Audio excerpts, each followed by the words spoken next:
Hai mayam, ai kai chali no khanga ba, labuk ta chali me ba, labuk ta ngasi di junction gi sang sa bani na ko, adu de jium ge ne, chali me ba sang sa ba loi, do firan jo hai ga na khre, ado hai khra was khra su hai je ge ba ko, ado le sabi sing na di firan sing se am ba yum le sabi le be mu de ka le ba firan sing se ko, ado le yatra hai di khwai de gi sang ba do, adu du na hai di ma gi chahi do haidi thajabagi chahi oye haina su haine adaidi wari mu ko khoi son gi haidi egi pam siler mai gai dadi ko ngasi gi nungthang se mai thaba loraga ngasi gi nungthang se bikhani aba ada siga din hi de ba ngasi gi nungthang se ne pothuran ba chatai ba haidi hingon ta leiba pochei angang ki kang me am do du pothuran ba chatai ba ko adu adaidi hayeng nongalaga na bikhani ba chakan heba du do ngasi huji firan kena to khare adu jeng ko firan hagar na khare jeng halake ko kana ina firan jali se ngali se lam sangi firan se về mà nâng một tăng lọc xin khởi lẩu lẩu à môi tê không bà không có gì rồi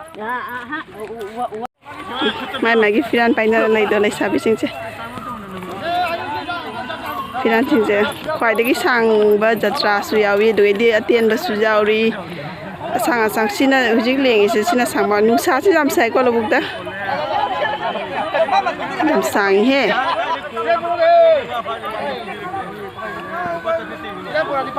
siga lai re khoi gi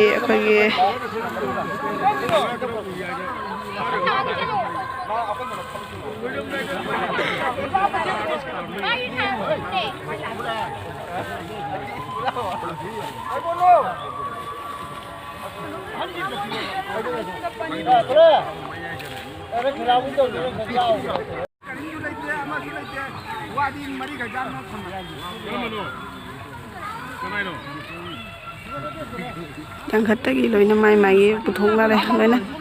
firal pnam thang mathang jala ni ko dai di sa dre ba mai gi lai gi thambam gi keno sidi ko si loi raga du ge ko na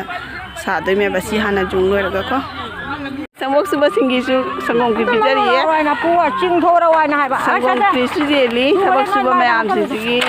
wa tabal mo gi bijana bena sangong gi khara su ho bijari mayam chan ni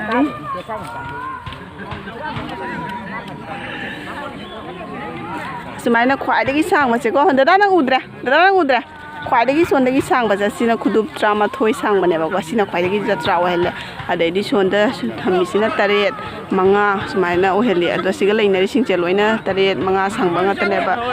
firan je sumaina loina jung ak to me ro sumai tora ga mari khak ti shure jung hai di firan je hai gali se ama khak ka wali ani khak wali ba resla firan je ama ka wali ko mari khak ti shure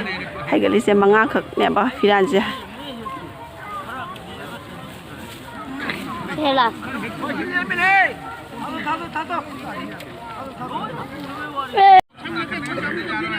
asina manga suba firan ni ko hai ga to se Ogi aiga dipok haidi aiga DPS hai ba YouTuber of Sulaiman su video nambagi kan thoglai madi yamna azaura mi da faura ne akhoi ga di dum macha masuni da khoi di khaga to khachare mi madi gi di yamna subscriber ga adi yaura bani ma su video nambagi thoglai ye ko su ma du mai na jauna ba kana khona ra ga lore ko to mayamna support to bitai dana nusi bitai dana asisina mga suba firan ni ko chung khali se asina lo ra ba firan ja asina lo ra wa se ngale ba doro khali ta the kui re ama lepo na kai na budo ga ga ko je ani se jung ba je ke no na drama ne mai ge se mai ga tang son ma chung do ga dani jare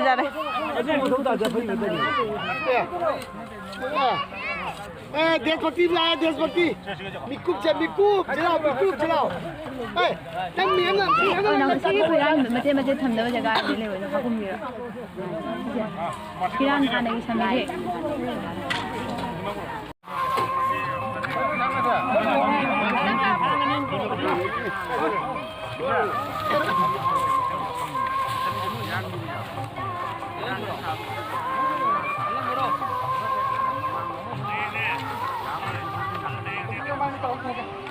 loire saba sangse ko fazadra ama ani ahum mari manga hojikti hallage ko mayam do lausang mai thabada muhren sandagi do aduga chu unasi ko mayam lai tholakri labuk da chatke tawba siga ngai di tholak tore lai thokla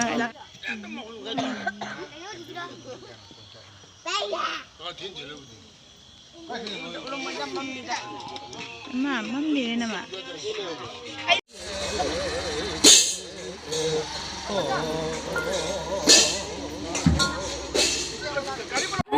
Oi, na ngai kuni dunia begi je chat to api je to khai de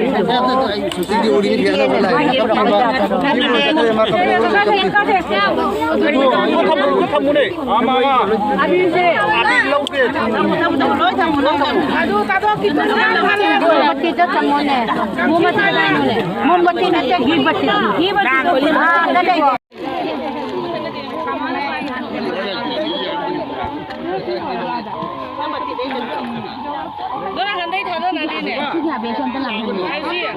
अच्छा प्रसाद ma'am से line आओ तो प्रसाद प्रणाम कर लो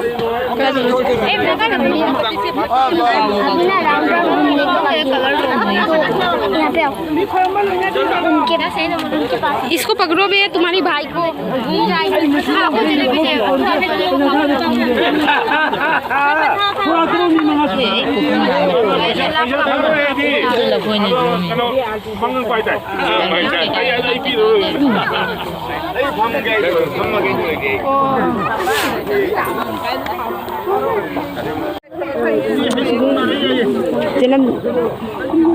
जनम से हुरा ले में बको सी जनम से हुरन पक्संग मई था मगी थारी ngai दर लंजन तो सा था मई मेरक तो लंजन तो में हुरा ले में बसी सा से समनियम फैये से अदुना कोई हुरा लगा पुलाई ब मई नुंग हुरन मई था का लंजन तो में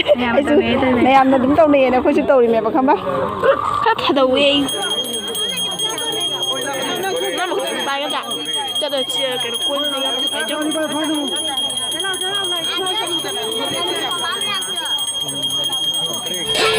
그럼 뭐 내가 그렇게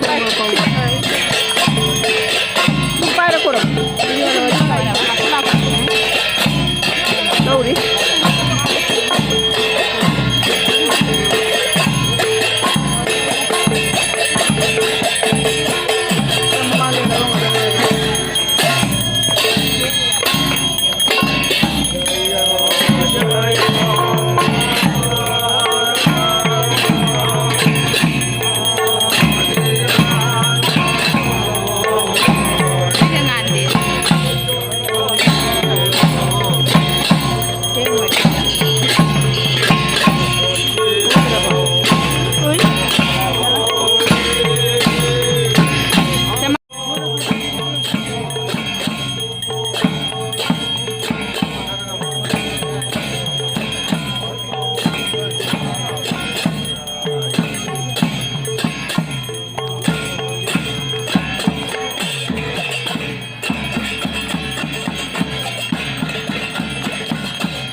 कोई तो देखो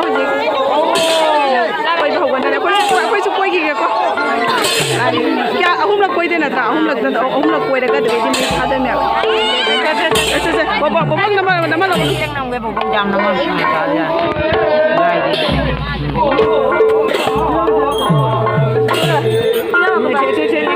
नंबर नहीं था चलो मम्मा चलो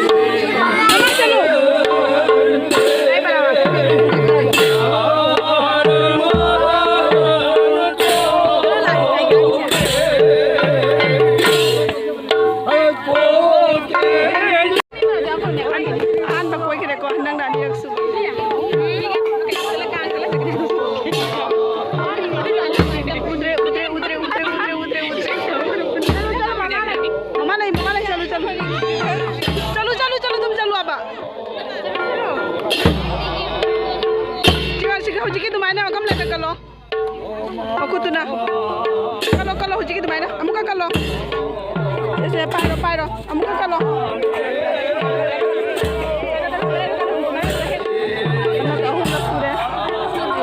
sudri ya anak sudah mi hello hello itu ada koi di loy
lôi đây có mẹ